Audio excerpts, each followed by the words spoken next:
Welcome to Report Crimes. Tonight's the night, and it's going to happen again. Every night, millions of teenagers turn to their phones seeking excitement, validation, and a moment in the spotlight. But in that search, some encounter trends that blur the line between harmless fun and absolute tragedy.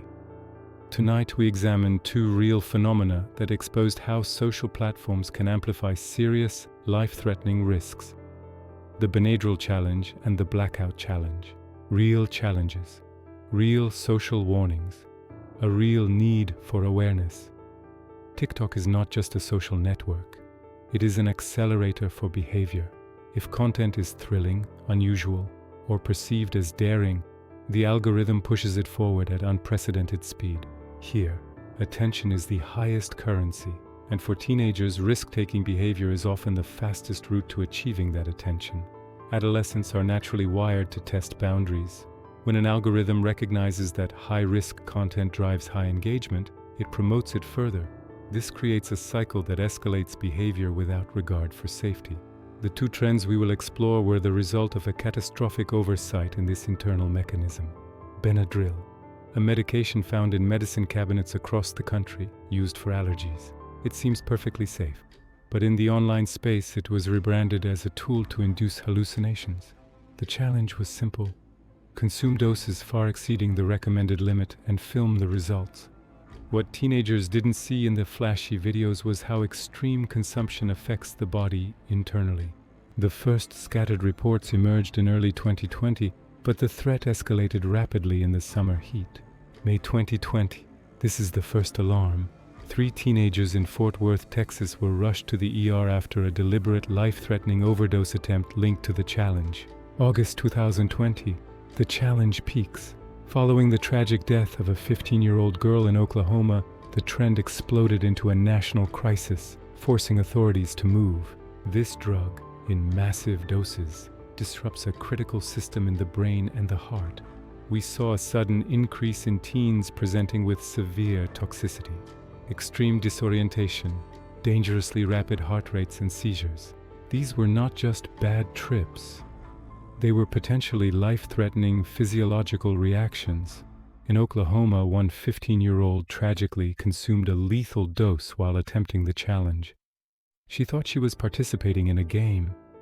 The incident occurred privately and silently. While her parents discovered, her and the medical team fought tirelessly. She sadly passed away due to the overdose. This was not a fleeting trend. It was a public health crisis, distributed through a hashtag. Reporting from hospitals and the FDA confirms dozens of severe emergency room visits across the country, featuring symptoms ranging from seizures to heart failure. Did the police stop it? Not directly.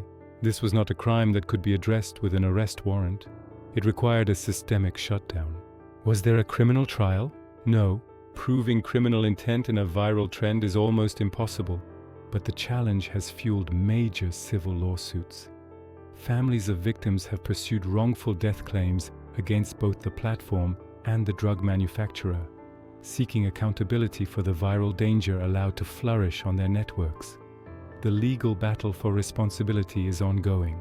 The Blackout challenge is a dangerous, recycled idea, the intentional cutting off of oxygen supply to the brain until unconsciousness is achieved.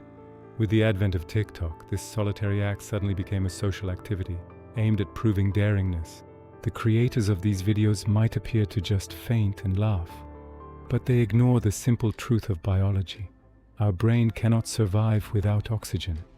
Just a few minutes of interrupted oxygen flow is enough for neurons to begin dying, causing permanent, irreversible damage. This is not a risk. It is potential self-harm marketed as a fun challenge. In Philadelphia, an 8-year-old girl lost her life after encountering the challenge. In Italy, a 10-year-old girl was a similar victim. These statistics represent systemic failure. These children, who had no biological understanding of the act, only witnessed the success of the challenge through viral filters, never its silent, final consequences. These trends are not random. They are the result of a larger failure. A failure in education, a failure in supervision, and a failure of a platform that often prioritizes rapid excitement over safety. We, as parents, physicians, and platform executives, must face this reality. What is distributed as a trend online can instantly become a deadly phenomenon in the real world. The hashtags disappear. The videos are deleted. But the consequences of these dangerous trends remain etched upon families. These were the facts regarding the most dangerous challenges in the online space, presented not to instill fear, but to build awareness. It is crucial to understand. Your life is not content. No amount of online validation is worth serious injury or the loss of life. Stay aware. Talk to your teens. And remember, digital safety is a shared responsibility.